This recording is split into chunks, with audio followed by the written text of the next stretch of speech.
we are reacting to Home Secretary Suella Braverman's speech, a keynote speech up there at the Tory party conference in Manchester. It was a barnstormer. If it's all you're looking for is words. A lot of people are calling for action, but she sounded good. The things she said were good. She said that the Tory party the government is getting a grip on the migration crisis, the migrants crisis, and that numbers are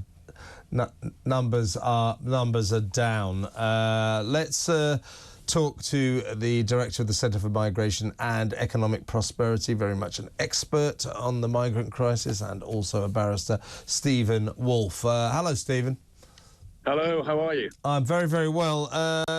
Let's just, we'll take a little listen to some of the things that Suella said later. But, you know, she said, oh, the numbers are down. You know, the government is getting a grip. We are stopping the boats. Well, they're not. They're absolutely not. We learnt today that the number of migrants that have crossed the Channel this year has topped the 25,000 mark, and still they come. We know that because 500 more came across over the weekend.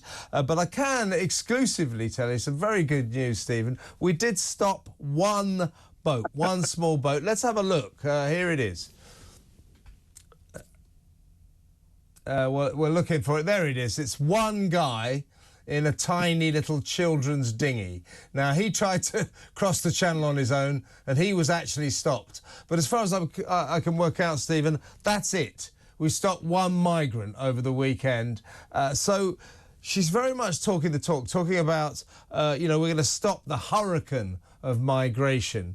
Well, how? How are they going to do this? It's all very well talking about, oh, once we get the green light for the Rwandan scheme. Well, we don't know we're going to get that. She talked last week about we've got to confront the idea of leaving the European Convention on Human Rights and therefore the European Court of Human Rights, which is currently sort of preventing us flying planes to East Africa. Why don't we just do it?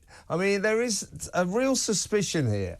I sort of approve of Suella Braverman, but she's falling into that trap of lots and lots of fine words, very little action.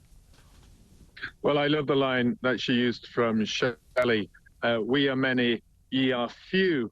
Well, when you look at that man in the boat, he was saying, I am few, you are many, and I'm joining the many on the shores of the United Kingdom. 25,000 this year, 80-odd thousand last year, 1.2 million since the year 2000.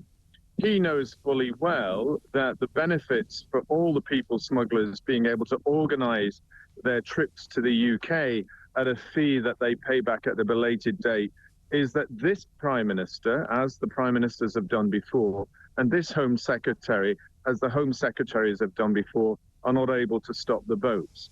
What I will give praise to Suella Braverman is that, yes, the work that was done initially by Priti Patel and that she's carried on in her role has resulted in probably about 4,000 or 5,000 people not coming across the Channel from France in the same numbers as last year. But that doesn't mean that this problem has been solved. It doesn't mean the problem has been stopped. And it still will mean that we're going to get in the region of, goodness, 60 to 80,000 again this year. Problem is not being stopped. Fine words, great sentiments, but not a lot in real action in stopping the boats.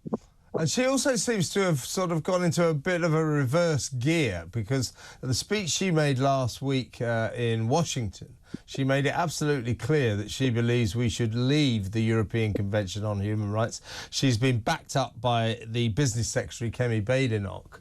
But that didn't seem to crop up in Suella's speech today. So it strikes me she's railing back a bit on that. And I think if we don't leave the ECHR, this problem that we have with migrants won't go away. I think, as I expressed, it was a very clever, thoughtful and intelligent speech made at the right audience for the right people in the United States in the way that she played it.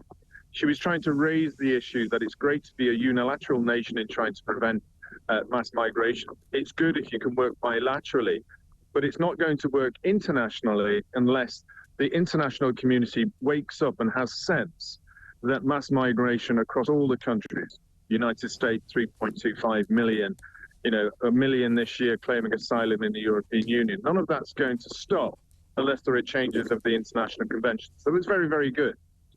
What I would have liked to hear today was where she began in the UN convention, where in the American speech, where she's kind of headlined it over the past few months in the United Kingdom, is a strong opposition to the ECHR per se in the UK, particularly if we lose on October the 9th, the decision in the Supreme Court. Somewhere along the lines, the speechwriter Chequers in the Conservative Party will have made sure that she isn't so clear about that in this speech.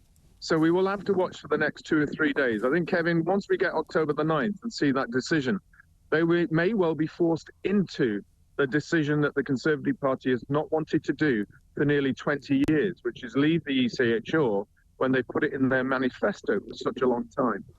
Absolutely. One other element of her speech which I personally felt slightly sceptical about was when she said, we will close the migrant hotels. Now, the idea of this is, so we have upwards of 500 hotels full of thousands and thousands and thousands of asylum seekers. We have about 100,000 asylum seekers around the country. She said, we'll close those.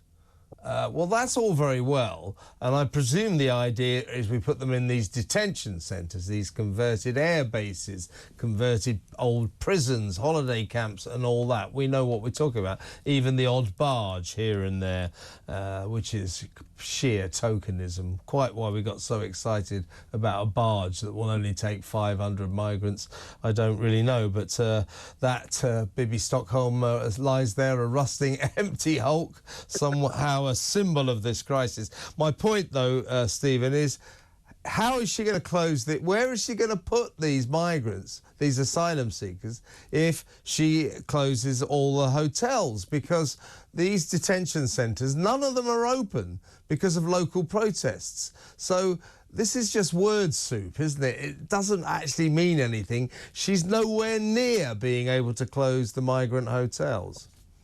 It's a beautiful piece of sophisticated oratory and sophistry that is utilised at all conferences by those wanting to get a barnstorming speech.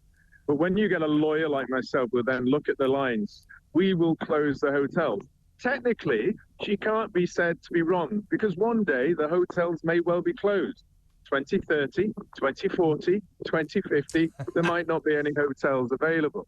And in terms of that, yeah, but we literally would have run out of hotels by then. Absolutely. And secondly, we know legally through the contracts that have been placed through the government's Home Office, through either the main contractors or the subcontractors, the hotels are in place for at least 5 to 7 years. So no hotel that's currently containing migrants will be closed for 5 to 7 years.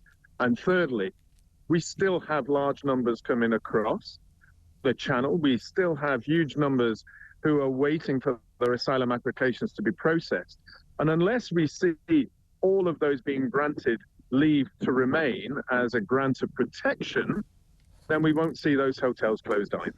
Stephen, it's always excellent to talk to you. Thank you very much for your time. That's Stephen Wolfe.